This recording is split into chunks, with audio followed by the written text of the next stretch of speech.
Bayangkan sebuah tempat tersembunyi di tengah hutan lebat California Utara, seluas lebih dari 1.100 hektar, di mana orang-orang paling berpengaruh di dunia berkumpul setiap tahun untuk melakukan sesuatu yang tidak bisa dijangkau oleh publik biasa. Tempat itu adalah Bohemian Grove, kawasan perkemahan eksekutif milik klub pria swasta bernama Bohemian Club. Klub ini didirikan pada tahun 1872 oleh sekelompok seniman, jurnalis, dan musisi, termasuk tokoh bernama Henry Edward, seorang aktor dan sutradara teater pada masa itu. Moto klub adalah laba-laba tenun tidak datang ke sini, yang menyiratkan bahwa kepentingan luar dan kesepakatan bisnis harus ditinggalkan. Saat berkumpul dalam kelompok, orang Bohemian biasanya mematuhi perintah tersebut, meskipun diskusi bisnis seringkali terjadi di antara pasangan anggota. Menariknya, keberadaan tempat ini bukan sekadar sebagai lokasi perkemahan. Pada pertengahan Juli setiap tahunnya, Bohemian Grove menjadi tuan rumah perkemahan selama lebih dari 2 minggu, yang dihadiri beberapa pria paling terkemuka di dunia. Mereka menghabiskan waktu dengan minum-minum, pesta, bertukar pikiran, menggelar perundingan super rahasia, hingga pemujaan yang dahsyat. Kelompok itu bersikeras bahwa mereka hanya menghormati pohon redwood yang hanya berumur lebih dari 1.000 tahun. Menurut sebuah artikel dari Washington Post, tujuan Bohemian Grove adalah membawa para anggotanya keluar dari budaya perbatasan atau kepentingan tidak beradab dari orang-orang biasa. Seorang juru bicara Bohemian Grove menyatakan bahwa orang-orang yang berkumpul di sana berbagi hasrat untuk alam bebas, musik, dan teater. Kegiatan jurnalistik dan segala macam bentuk reportase dilarang meliputi lokasi perkumpulan super rahasia ini. Untuk mengetahui siapa saja yang menjadi bagian dari perkumpulan eksekutif ini, penting untuk memahami keanggotaan Bohemian Club. Keanggotaan klub ini semuanya laki-laki, mulai dari artis, musisi, hingga banyak pemimpin bisnis terkemuka, seperti pejabat pemerintah, mantan presiden Amerika Serikat, eksekutif media senior, dan orang-orang berkuasa. Setiap anggota dapat mengundang tamu ke Grove untuk menghadiri acara seperti Spring Jinx pada bulan Juni atau perkemahan utama pada bulan Juli. Selain itu, mereka juga bisa menjadwalkan acara pribadi di luar kegiatan resmi dengan ketentuan bahwa tamu wanita dan anak di bawah umur harus meninggalkan tempat itu paling lambat pukul 9 atau 10 malam. Uniknya, maskot Bohemian Grove adalah burung hantu yang memiliki arti simbol, yaitu kebijaksanaan. Sebuah patung burung hantu berongga setinggi 30 kaki atau sekitar 9 meter, terbuat dari beton dan berdiri di hulu danau, menjadi ikon utama Bohemian Grove.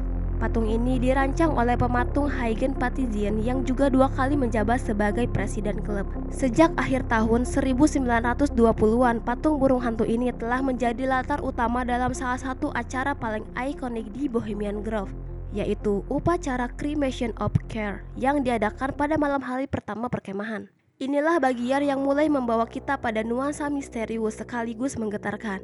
Upacara ini dimulai dengan prosesi yang sangat dramatis, di mana para anggota klub yang mengenakan jubah merah panjang dan tudung kepala berkumpul di panggung terbuka yang terletak di tepi danau. Kemudian patung burung hantu raksasa yang menjadi simbol Bohemian Club berdiri tinggi di hadapan mereka. Setelah itu, sebuah peti berlebar care yang melambangkan beban kehidupan dan kecemasan duniawi dibawa ke tengah panggung. Upacara ini bertujuan untuk menghapus segala kekhawatiran dan ketegangan yang dibawa oleh para anggota dari dunia luar. Peti mati tersebut kemudian dibakar sebagai simbol pelepasan dari semua beban tersebut. Upacara ini dipenuhi dengan elemen teater seperti musik dramatis dan dialog penuh makna yang menciptakan suasana menjadi lebih mistis. Meskipun bagi sebagian orang upacara ini terdengar aneh dan bahkan menyeramkan, tetapi bagi para anggota Bohemian Club, acara ritual upacara Cremation of Care adalah sebuah tradisi untuk melepas diri dari tanggung jawab duniawi dan menikmati waktu di Grove tanpa kekhawatiran. Setelah ritual yang penuh simbolis tersebut, suasana perkemahan pun beralih ke kegiatan yang lebih ringan dan menghibur. Bohemian Grove menyajikan 2 bentuk acara hiburan utama, yaitu hijing and lounging. Hijing merujuk pada acara yang lebih mewah dan berkelas, biasanya melibatkan pertunjukan teater besar yang dipentaskan di depan para anggota. Acara ini seringkali melibatkan lagu, tarian, dan akting dengan tema yang bersifat humoris dan satir. Sementara itu, lounging adalah kegiatan yang lebih santai dan informal, seringkali berlangsung di sekitar api unggun atau dalam suasana camp yang lebih kasual. Kegiatan ini penuh dengan lelucon, cerita-cerita lucu, dan pertunjukan spontan yang menciptakan suasana keakraban di antara para anggota. Kemudian di antara acara-acara tersebut ada juga Little Friday Night dan Big Saturday Night yang masing-masing memiliki tradisi dan gaya hiburannya tersendiri. Little Friday Night adalah perayaan yang lebih santai, biasanya diadakan di malam hari pertama setelah upacara pertama dengan suasana yang lebih intim dan lebih sedikit peserta. Pada malam hari ini, anggota Bohemian Grove menikmati berbagai bentuk hiburan ringan seperti musik, cerita, dan perbincangan santai di sekitar api unggun.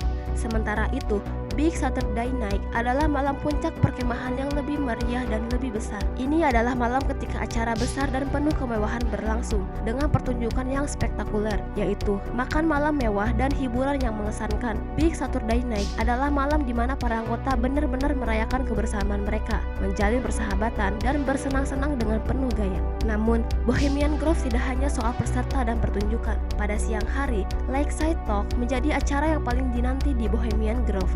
Ini adalah sesi diskusi yang diadakan di tepi danau, di mana para anggota mendengarkan pembicara-pembicara terkenal memberikan ceramah tentang topik-topik penting seperti politik, ekonomi, budaya, dan sains. Pembicara yang diundang biasanya adalah tokoh-tokoh berpengaruh, seperti politisi, ilmuwan, dan pemimpin bisnis, yang berbagi wawasan dan pemikiran mereka dengan para anggota.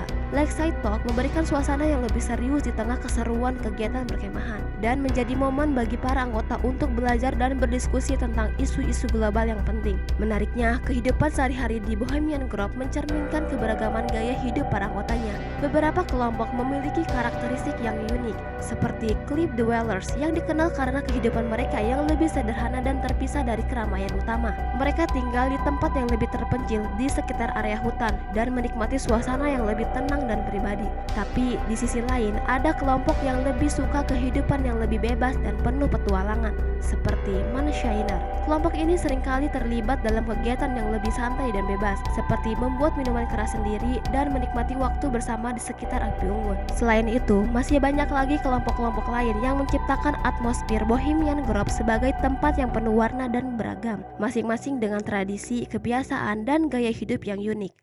Ketika seorang pria menjadi anggota Bohemian Club selama 40 tahun, ia akan memperoleh status istimewa yang dikenal dengan sebutan pengawal lama. Status ini bukan sekedar simbol kehormatan, tetapi juga memberikan hak istimewa seperti tempat duduk khusus dalam berbagai diskusi sehari-hari di Bohemian Grove, serta akses ke fasilitas tertentu yang tidak tersedia bagi anggota biasa.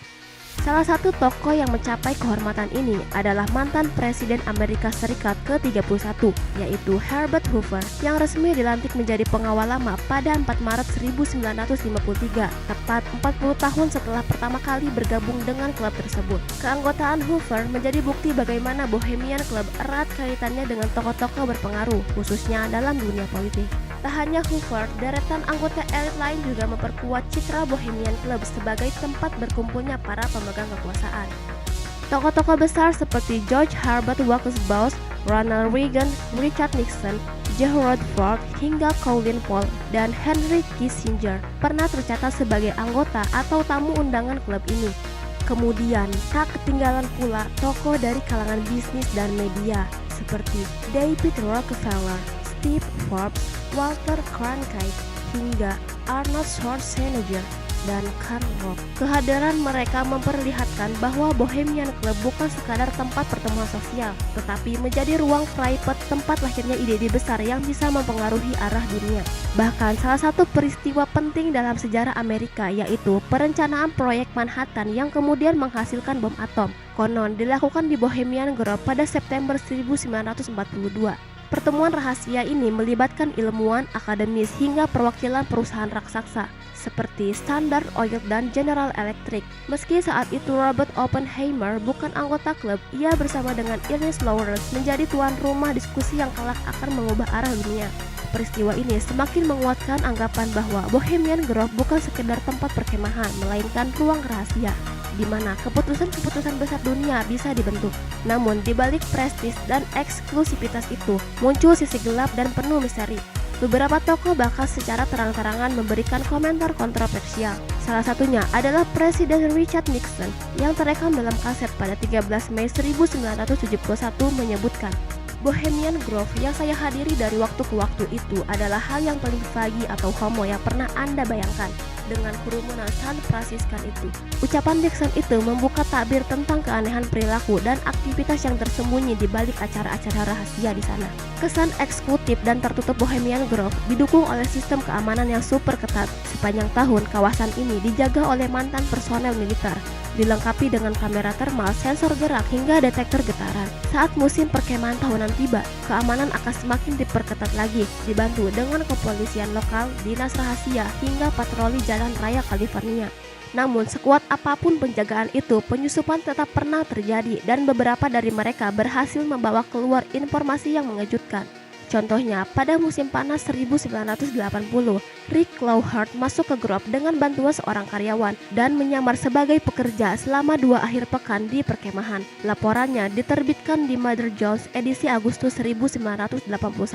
Tak lama kemudian, ABC Evening News ikut menayangkan laporan khusus tentang Bohemian Grove. Kemudian penyusupan terjadi lagi pada musim panas tahun 1989 oleh seorang penulis majalah spy yaitu Philip Weiss, menghabiskan 7 hari di camp dengan menyamar sebagai tamu, yang kemudian menghasilkan artikelnya pada bulan November 1989 yang berjudul Inside the Bohemian Grove, di mana ia menulis, "Anda tahu Anda berada di dalam Bohemian Grove ketika Anda menuruni jalan setapak di hutan dan mendengar musik piano dari tengah tenda, lalu melihat seorang pria dengan bir di satu tangan dan kencing ke semak-semak." Weiss menyebut ritual ini sebagai kebebasan orang berkuasa untuk buang air kecil dimanapun mereka suka. Kemudian, Weiss akhirnya ditemukan dan ditangkap karena masuk tanpa izin.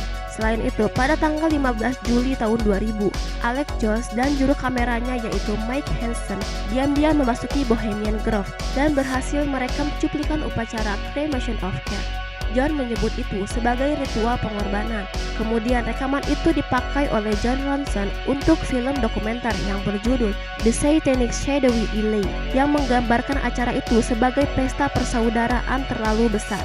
Sementara Jones memproduksi versinya sendiri yang berjudul Dark Secret Inside Bohemian Grove yang menggambarkan acara tersebut sebagai ritual setan.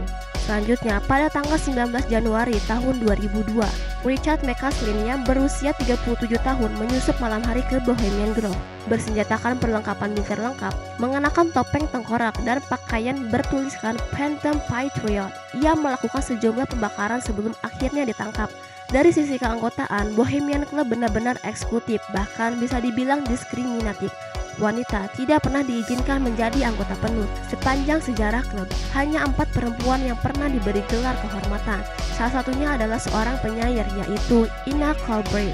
Namun setelah kematiannya pada tahun 1928, tak ada lagi wanita yang diterima masuk. Kehadiran wanita pun hanya diizinkan terbatas pada area tertentu, seperti pada acara Ladies Gin atau sebagai tamu siang hari. Alasannya, menurut pihak klub, kehadiran wanita dianggap bisa mengubah perilaku para anggota. Dan lebih ekstrimnya lagi, wanita dianggap mengganggu kebebasan mereka untuk buang air kecil sembarangan di balik pepohonan redwood. Namun larangan ini akhirnya mendapat tantangan hukum serius. Pada tahun 1978, Bohemian Club digugat karena melakukan diskriminasi gender. Kasus ini berjalan panjang hingga sampai ke Mahkamah Agung California. Hasilnya, klub dipaksa untuk mulai memperkerjakan staf wanita. Meskipun begitu, keanggotaan untuk perempuan tetap dilarang. Dan kasus ini menjadi presiden hukum penting dalam perdebatan hak sipil dan kesetaraan gender di Amerika Serikat. Sebuah ironi besar di negara yang mengaku menjunjung tinggi kesetaraan. Kemudian, masuk menjadi anggota Bohemian Club tidak semudah membalikan tangan. Menurut Vanity Fair, hanya mereka yang mendapat undangan pribadi dari anggota lama yang bisa mendaftar. Itu pun harus menunggu dalam daftar tunggu selama puluhan tahun, serta membayar biaya pendaftaran sekitar $25.000 US dan ditambah iuran tahunan yang sangat mahal. Tak heran mayoritas anggotanya berasal dari kalangan elit kulit putih konservatif. Lalu apa yang dilakukan para elit ini selama berada di dalam Bohemian Grove?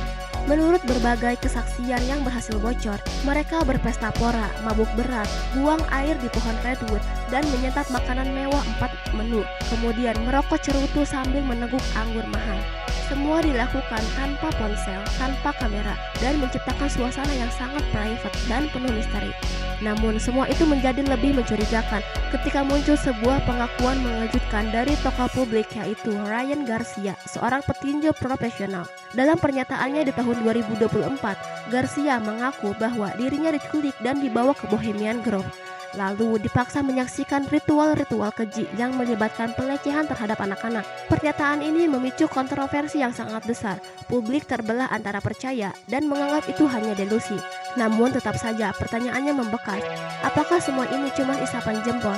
Atau ada kebenaran mengerikan yang selama ini tersembunyi di balik tenda-tenda mewah Bohemian Grove? Di balik pintu-pintu tertutup Bohemian Grove, dunia elit terlihat begitu eksklusif dan penuh kemewahan. Namun pertanyaannya, apa yang sebenarnya terjadi di sana? Apakah benar-benar semua itu hanya ritual dan pesta pora? Atau ada agenda lebih besar yang tersembunyi dan kita tidak boleh tahu?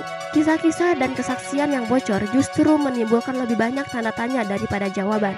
Lalu bagaimana menurutmu? Apakah Bohemian Grove hanyalah mitos yang dibesar-besarkan atau justru benteng kekuasaan yang penuh misteri kelam?